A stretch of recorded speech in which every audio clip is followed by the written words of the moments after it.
Hello guys, for today's video guys, meron akong uh, ibabahagi sa inyo guys.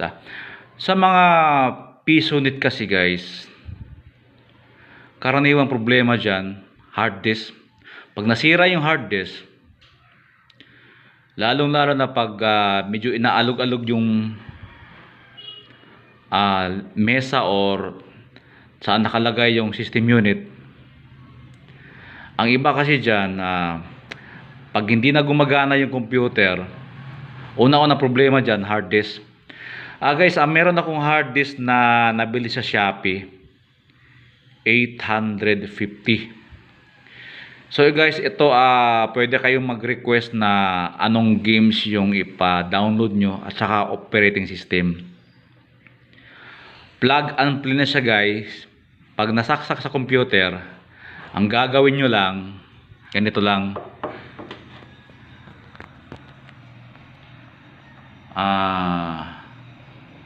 I-open nyo tong driver, Snappy driver. I-open nyo yan. Yan yung lalabas. Open nyo rin ito. Yes muna, yes. Pag lalabas niya guys, yung Snappy driver, yan. Click yung select all. Tapos nakalagay dyan, pag naklik itong select all, install nyo.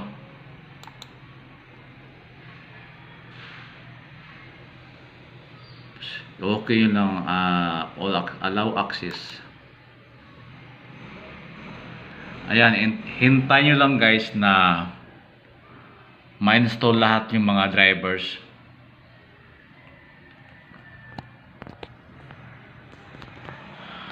Pwede kayong bumili sa Shopee, doon sa store na binilihan ko, hard disk drive or SSD. Pero I recommend SSD. Meron din silang SSD na pwede kayong magpalagay ng games at saka operating system. Yung store nila, PC Blitz.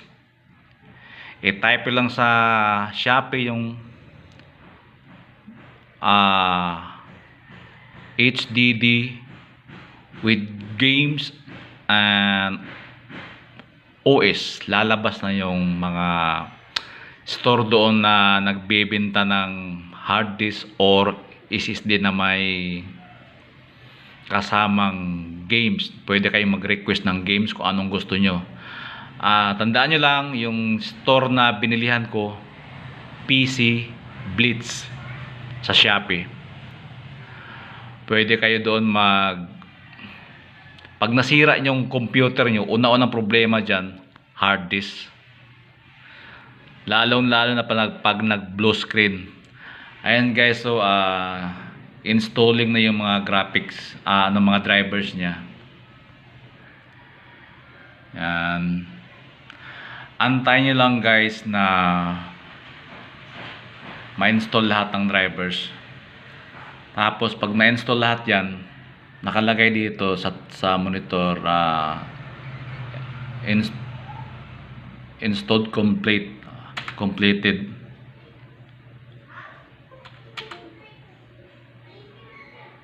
Yan. Hintayin nyo lang guys. Pag nakalagay dun sa taas, installation complete, may instruction dun na kailangan nyo mag-restart. I-restart nyo yung computer. Ulitin ko guys, pag nasira yung hard disk nyo, yung problema sa tingin nyo hard disk, pwede kayong bumili ng mga hard disk or SSD na may games at saka operating system. Pag nasaksak niya sa computer yung mga SD or hard disk drive, punta kayo dyan, yung ano na yan, meron naka-install na driver. Nandyan yung mga nakalagay driver delete me after. Yan. i-open nyo yan siya, double click nyo, open. Tapos yes nyo lang. Tapos pag napunta kayo dyan sa select all, click nyo select all. Tapos dyan sa install, click nyo rin yan. Mag-install na yung mga drivers nya. Parang hindi naman siya plug and play. Kailangan pag nakasaksak na sa computer yung hard disk drive or SSD, meron pa kayong i-install na mga drivers. Ayan yung installer driver nya, Snappy Driver Installer. Ayan guys, na-install na siya. Nakalagay dyan, parang nag-blink-blink siya. Installation completed. Kailangan lalabas yan guys, mag-blink yan siya. Installation completed, system restart required. So ang gagawin natin, i-click natin yan, yung installation completed. Yan. Close natin. Close natin. And then restart. Restart natin yung computer para mag-take effect siya. Restart.